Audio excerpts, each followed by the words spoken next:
आपको क्या लगता है कि सरकार में कौन सी ताकत है या कौन सा वो नाम है, चेहरा कौन सा है जो रोड़े अटका रहा है? ऐसा तो नहीं है कि पूरी सरकार को कलेक्टिवली कोई फैसले लेती है, लेकिन कोई ना कोई तो चेहरा आपके जहन में भी होगा कि ये आदमी है जो होने नहीं दे रहा। इस डिब्बे को रखने की जरूरत क्या है? इसको रद्द क्यों नहीं करते? वो जैसे बिरले, टाटे, कारपोरेट घराने जितने भी हैं, ये सभी लोग जैसे इनको नचा रहे हैं वैसे ही ये नाच रहे हैं। ये तो बेचारे हैं। आज बात करते हैं, सुबह मुकर जाते हैं, सुबह करके शाम को मुकर जाते हैं। उन लोगों को क्या कहोगे भाई? क्या ये देश के राज करने के हकदार हैं? लंबा चल रहा है आंदोलन, महीने के करीब हो गया है। हाँ। तो आपको कहीं से लगता है कि ये लंबा और ज़्यादा हो गया तो कोई इसका स्वरूप बदल सकता है? अभी तक तो बिल्कुल कंट्रोल में है, लेकिन क्या इसकी गारंटी है कि कंट्रोल में ही रहेगा? कितने लंबे इंतजार कितना लंबा? बिल्कुल बहुत बड़ा सवाल। नमस्कार, एकमत पोस्ट में आपका स्वागत है। मैं हूं सर्वेश कुकरा। मैं इस वक्त सिंगू बॉर्डर पे हूं, आपको मालूम है, और मेरे साथ एक खास शख्सियत है, बलदेव सिंह सिरसा। आप इनके नाम से परिचित हैं, इनके काम से भी वाकिफ़ हैं। जनाब, स्वागत है आपका एकमत पोस्ट पे। आपका भी धन्यवाद। सरकार जिद पे अड़ी है, किसान भी जिद पे अड़े हैं, हल कैसे निकलेगा? देखिए, हम जिद पे नहीं अड़े। हमारी मांगे तो बिल्कुल स्पष्ट है और जैनुन है और कानून के दायरे में है। सरकार तो एक अड़ियल वतीरे पर बरता रही है। उसको सिर्फ एक ही कारण है कि उन्होंने जो पिछले काम किए हैं वो भी गैर कानूनी किए हैं, संविधान के उल्ट जाकर किए हैं, और जो आगे करने जा रहे हैं उनके आगे एक ब्रेक लगती है, एक खाई खुदती है, जिसलिए वो अड़े हुए हैं। हम तो हमारी आगे तो बहुत जैनुन है। अभी तक जो सीन चल रहा है वो सिर्फ बातचीत का टॉक गेम हो रहा है। मतलब कहीं से कोई चीज़ निकल के नहीं आ रही, लाइन नहीं निकल के आ रही। बातचीत पहले हो रही थी, वो बीच में रुक गई थी, और फिर से प्रस्ताव भेजा। आज भी आपकी मीटिंग्स हो रही हैं, लेकिन जब मांग ही एक है कि 3 कानून वापस ले सरकार, तो दूसरी कोई बात ही नहीं है। तो क्या बीच का रास्ता निकालने की अभी भी कोई कोशिश या प्रयास कोई है? देखिए, बीच का रास्ता कौन सा निकालेंगे जब सरकार ये बात मान चुकी? देखो, जो सरकार के ये मंत्री लोग हैं, चाहे वो तोमर जी हैं या अमित शाह जी हैं, जहाँ हमारे प्रधानमंत्री हैं, वो एक ही बात कर रहे हैं कि हम संशोधन करने के लिए तैयार हैं। पहले तो ये बात भी मानने के लिए तैयार नहीं थे। ये कहते थे कि ये जो कानून है ये किसान के हित में। हमने उनके एक एक बिंदु पे चर्चा करके तो उनको ये कह दिया कि ये कानून हमारे हित में नहीं है, आप कृपा करो इनको हटाओ। तो वो मान भी गए, और मान के फिर उस बात से फिर मुनकर हो गए कि नहीं, चर्चा करो। किस बात की चर्चा करें? वो कहते हैं इनके संशोधन कर लो, सभी कुछ निकाल दो। अरे जेकर सभी कुछ निकालना है तो खाली डिब्बे का रखने का क्या मतलब, कोई फायदा है? इसमें एक मिसाल दूंगा मैं। जैसे आपने कभी देखा होगा कि हम रोड पे जाते हैं, कोई गाय या भैंस या कोई ऊँट मर जाता है तो उसका चमड़ा उतारने वाला कोई वहाँ पर आता नहीं। तो क्या होता है कि जानवर उसके जो अंदर मांस होता है सारे का सारा खा जाते हैं। उसका पिंजर होता है हड्डियों का, और ऊपर चमड़ा होता है। कोई आदमी, इनको नहीं मैं कहूँगा, वैसे इस ऐसी बुद्धि का कोई और आदमी वो कहे कि मैं इस पिंजर को रखना चाहता हूँ, भी कभी ना कभी जिंदा कर लूँगा, इसको दवाई दे के, इंजेक्शन लगा के, ग्लूकोज दे के तो मैं इसको जिंदा कर लूँ। क्या वो पिंजर फिर वो पूरे वो अपना जानवर जड़ा है, गाय भैंस, वो आ सकती है, उसमें जान आ सकती है? इसी तरह इस डिब्बे को रखने की जरूरत क्या है? इसको रद्द क्यों नहीं करते? हमारा यही कहना है कि हमने तो बता दिया कि जेकर ये कानून आप रखते हो तो हमारे लिए ये नुकसानदेह है। जेकर तुम इनको रद्द करते हो तो आपका क्या नुकसान है, ये तो बता दो। ये तो हमारे को आज तक नहीं बता सके। हमने उनको कितनी बार बता दिया। तो फिर अड़े हुए हैं कि जहाँ हम अड़े, हमारा कोई अड़ियल वतीरा नहीं, अड़ी हुई सरकार है। नहीं, आपको अब क्या नज़र आता है कि इसका हल क्या निकलेगा, या निकलेगा कि नहीं निकलेगा? लोगों को समझ में नहीं आ रहा है। भीड़ बढ़ती जा रही है, और लोग तो ये कह रहे थे कि 6 महीने का राशन लेके आए। मुझे ऐसा लगता है कि तो साल भर भी खत्म नहीं होगा मामला। साल भर अगर सरकार नहीं मानती है तो तभी नहीं, क्योंकि जैसे ये काम चल रहा है, जितने जब रोज लगा, जब बांध लगा तब रोज जागा, जब बांध लगा है तब रोज जागा है।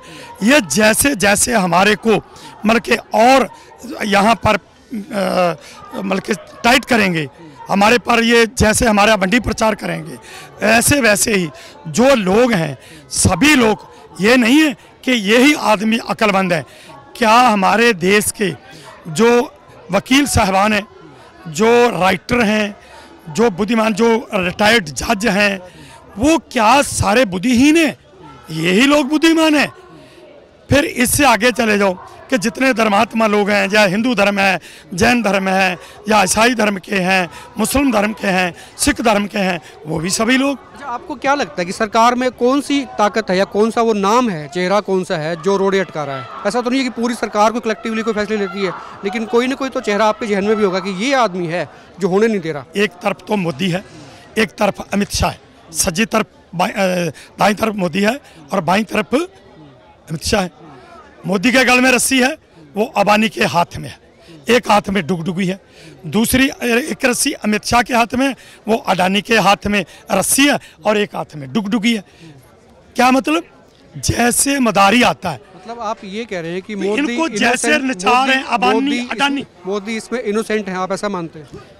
अबानी अडानी को जैसे बिरले, टाटे, कारपोरेट घराने जितने भी हैं, ये सभी लोग जैसे इनको नचा रहे हैं वैसे ही ये नाच रहे हैं, ये तो बच्चारे हैं। जिस तरह से आपने एग्जांपल दिया तो उससे आप ये कहना चाह रहे हैं कि मोदी इज इनोसेंट?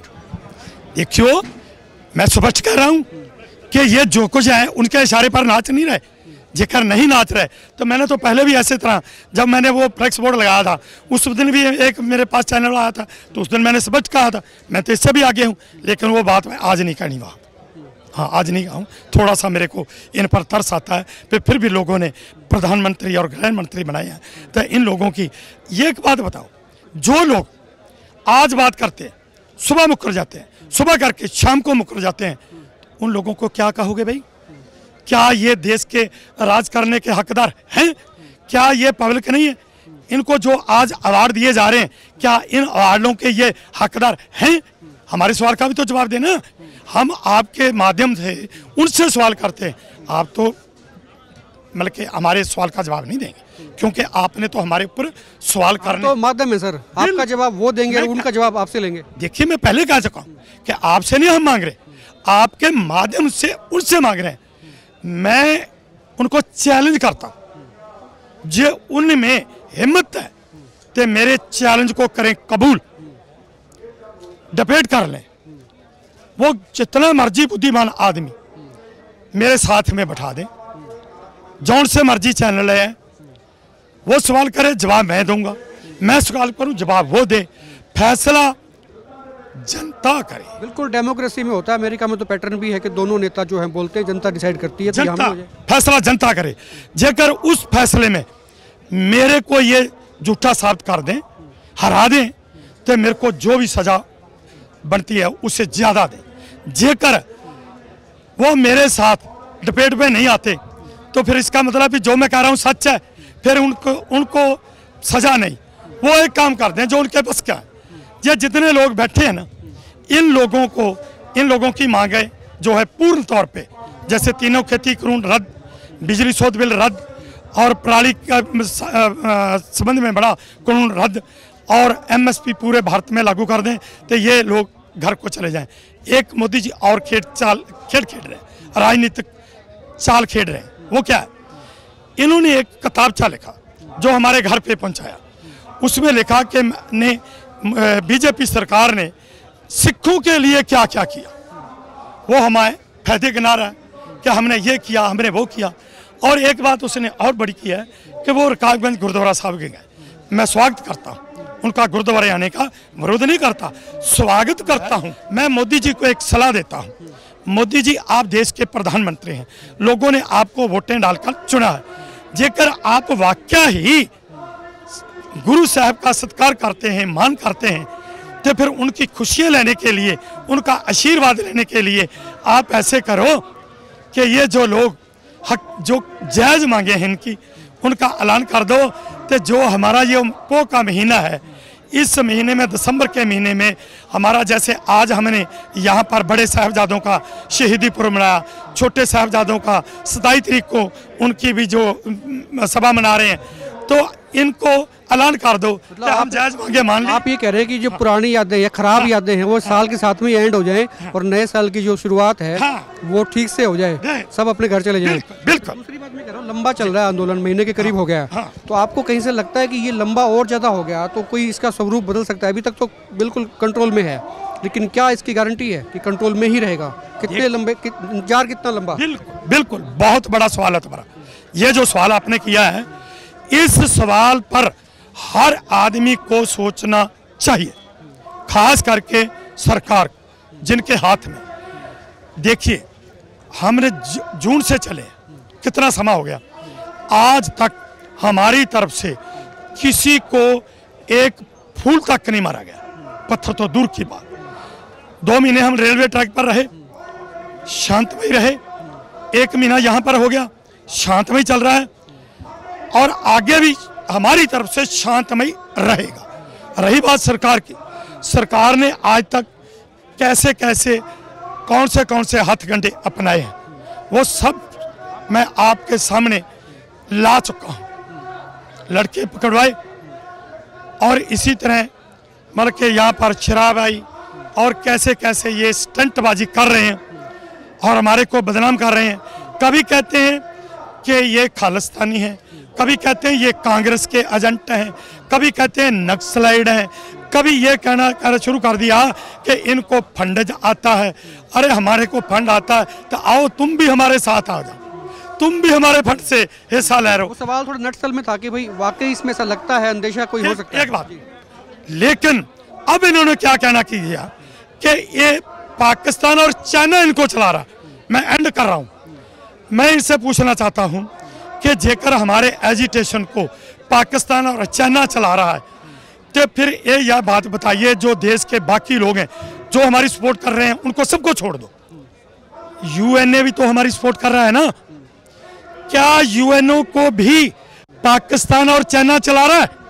जेकर यूएनओ को भी हमारे को पाकिस्तान चाइना चला रहा है, तो इसका मतलब ये हुआ कि यूएनओ को भी पाकिस्तान और चाइना चला रहा है। फिर क्या करना चाहिए?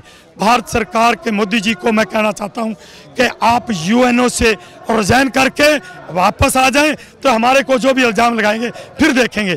पर लोगों, जो देश के लोग हैं, जो पूरे संसार के लोग हैं, वो हमें जान चुके हैं कि ये शांतमय चले थे, शांतमय हैं, शांतमय रहेंगे। लेकिन सरकार की तरफ से जो कोई हरकत होती है तो उसकी जिम्मेवार सरकार होगी, जो कि मैं पहले चैनलों का पर कह चुका हूँ, चला रहा हूँ कि ये सरकार हमारे इस एजिटेशन को हिंसक बनाएगी, हिंसक बनाएगी। इसलिए मैं कह रहा हूँ, और इसी चीज़ बात को लेकर मैं पूरे देशवासियों से वकीलों से मिला कि जैसे भारत और पाकिस्तान 2 सूबे बने थे, देश बन गए, उसके बाद भारत के अलग अलग सूबों ने अपनी अपनी डिमांड के लिए एजिटेशन किए। इसी तरह समय समय पंजाब ने भी अपने एजिटेशन किए, लेकिन पंजाब के हर एजिटेशन को पेल करने के लिए समय समय की केंद्र की सरकारें और केंद्र की एजेंसियों ने उनको हिंसक रूप दिया, जैसे आज भी दे रहे हैं। मैंने उनसे निवेदन किया, वकीलों से किया, शिव कुमार कक्कड़ जैसे किया, उन जैसे जो मतलब के हिंदू धर्म से संबंध रखने वाले लोग हैं, किसान संगठन है, आम जो धर्मात्मा पुरुष हैं, उनको ये निवेदन किया कि हमारे को बचाओ, कि ये जो संघर्ष है ये हिंसक रूप न धारण कर जाए। हमारी सोच तो ये है, हम तो नहीं चाहते कि जैसा हिंसक हो, लेकिन जब भी हुआ सरकार की तरफ से होगा। अच्छा, एक सवाल और था, अभी एसवाईएल का मुद्दा फिर से सरकार ने छेड़ दिया। सरकार ने बोले तो उनके पार्टी ने छेड़ दिया था, बीजेपी की तरफ से अनशन भी किए गए, 1 दिन का उपवास रखा। हालांकि हमने एक वीडियो निकाला था इसके ऊपर ही, और हमने बातचीत की थी हिसार में, शायद आपने भी देखा, बड़ा वायरल हुआ है वो पूरे वर्ल्ड में, और उपवास रखा गया था भी 1 दिन का कि एसवाईएल का पानी आएगा। इस पर भी एक आपसे टिप्पणी चाहूँगा। मैं इससे टिप्पणी नहीं कोई करूँगा। जो हरियाणा का किसान है वो कहता है पानी वाणी की बात छोड़ो। अब हमारे सामने जैसे अर्जुन से पूछा गया था कि तुम्हारे को मच्छी दिखती है, तो अर्जुन ने क्या जवाब दिया था? उसने कहा मच्छी नहीं दिखती, मेरे को मच्छी की आंख देती है। आज हमारे किसान भाई जो हरियाणा के रहने वाले हैं, वो कहते हैं हमारे को अब तो सिर्फ ज़मीन बचाने की है, पानी तो फिर होगा ना, ज़मीन रहेगी तो पानी। बिल्कुल, ये थे बलदेव सिंह सिरसा, और कह रहे हैं कि इस वक्त मुद्दा एक ही है, 3 कृषि कानूनों का। एसवाईएल की बात फिर करेंगे क्योंकि वो मुद्दा फिर भटक सकता है। और दूसरी बात उन्होंने ये कही कि हिंसा, अगर सरकार ने कोई ऐसा वैसा स्टेप लिया तो हिंसा भी हो सकती है, इससे बचने की ज़रूरत है। इन्होंने जिम्मेदारी भी सरकार पर डाली है अगर ऐसा कुछ होता है तो ये बड़ा संगीन इशू है, बड़ा आप ये कहें तो बड़ा नाजुक इशू है, और इसको सरकार को चाहिए कि जितनी जल्दी हो उसके सुलझाए। आप देखते रहिए एकमत पोस्ट। आपके कमेंट जो है आप नीचे ज़रूर लिखिएगा। नमस्कार।